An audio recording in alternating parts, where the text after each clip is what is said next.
তোমাদের মনে আছে এই 3খানা ছোট বাচ্চার কথা? তার মধ্যে এই কালো সাদা বাচ্চাটা আর নেই।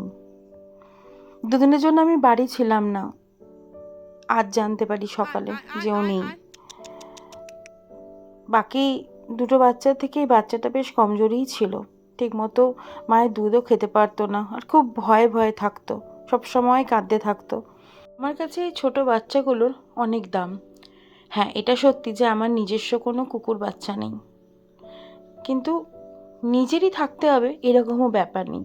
আমি যেখানেই যাই, যেখানেই এই ছোট বাচ্চাদের দেখতে পাই, ওরাও আমাকে দেখলে আমার কাছে আসে, আর আমি ওদেরকে আদর করতে খুব ভালোবাসি। শান্তি পাই ওদেরকে জড়িয়ে ধরলে, আর ওরাও আমার কাছে এসে বুঝতে পারে যে আমিও ওদের জাতেরই। তুই চলে গেলি আমাকে না বলে, খুব কষ্ট পেলাম। যেখানেই থাকিস ভালো থাকিস, আর আমার সব বাচ্চাগুলো যেন ভালো থাকে।